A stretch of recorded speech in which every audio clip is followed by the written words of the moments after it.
শেখ পরিবারের বিরুদ্ধে একের পর এক দুর্নীতির ফিরিস্তি উঠে আসছে। কখনো ঘুষ নেওয়া, কখনো প্রকল্পের হাজার হাজার কোটি টাকা আত্মসাতের মতো গুরুতর অভিযোগ উঠতে শুরু করেছে। এবার যেন বোমাই ফাটালো ব্রিটিশ গণমাধ্যম ফিনান্সিয়াল টাইমস। বঙ্গবন্ধু কন্যা শেখ রেহানার মেয়ে টিউলিপ সিদ্দিক বর্তমানে যুক্তরাজ্যের অর্থ মন্ত্রণালয়ের অর্থনীতি বিষয়ক মিনিস্টার। সেই সাথে তিনি ব্রিটেনের আর্থিক খাতে দুর্নীতি বন্ধের দায়িত্বে আছেন, অর্থাৎ তিনি ব্রিটেনের একজন প্রভাবশালী মন্ত্রী। প্রতিবেদনে বলা হয়, এই টিউলিপ সিদ্দিক আব্দুল মোতালিফ নামের এক আবাসন ব্যবসায়ীর কাছ থেকে একটি ফ্ল্যাট নিয়েছেন। বিনামূল্যে এই ফ্ল্যাট হস্তান্তরের তথ্য উঠে এসেছে যুক্তরাজ্যের ভূমি নিবন্ধন সংক্রান্ত নথিপত্রে।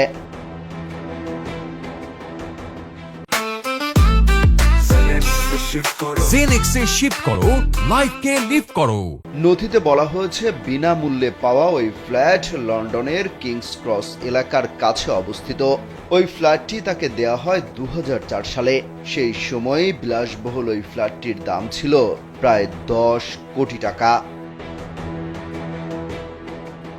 ওই প্রতিবেদন থেকে জানা গেছে, চলতি শতকের শুরুর দিকে কিংস ক্রসের ওই ফ্ল্যাটে বসবাস করতেন টিউলিপ সিদ্দিক। এরপর বেশ কয়েক বছর সেখানে তার ভাই বোনেরা ছিলেন। পার্লামেন্টের সদস্য হিসেবে টিউলিপের দাখিল করা আর্থিক বিবরণীতে দুটি ফ্ল্যাট থেকে ভাড়া পাওয়ার কথা উল্লেখ করা হয়েছে। দক্ষিণ পূর্ব লন্ডনে বসবাসকারী আব্দুল মোতালিফ নামের ওই ব্যবসায়ী অবশ্য স্বীকারও করেছেন ফ্ল্যাট দেওয়ার বিষয়টি, তবে এর বেশি কিছু বলেননি ফিনান্সিয়াল টাইমসকে। ওই নথি থেকে জানা গেছে, ওই এলাকায় মোতালিফের ঠিকানায় মজিবুল ইসলাম নামের আরেক ব্যক্তি বসবাস করেন। মজিবুলের বাবা 2014 থেকে 2024 সাল পর্যন্ত বাংলাদেশে আওয়ামী লীগ থেকে নির্বাচিত সংসদ সদস্য ছিলেন। সেই সূত্র ধরে বলা হচ্ছে, ওই ব্যবসায়ীও আওয়ামী লীগের ঘনিষ্ঠ ছিল। রাশিয়ার সাথে চুক্তিতে ব্যাপক দুর্নীতির অভিযোগ ওঠার পর বিবিসি এক প্রতিবেদন করেছে।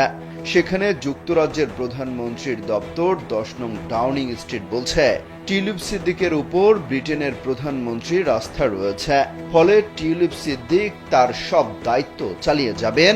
এমনকি তার দল লেবার পার্টিও এসব অভিযোগকে মিথ্যা বলে দাবি করেছে। অমিত হাসান রবিন, কালবেলা।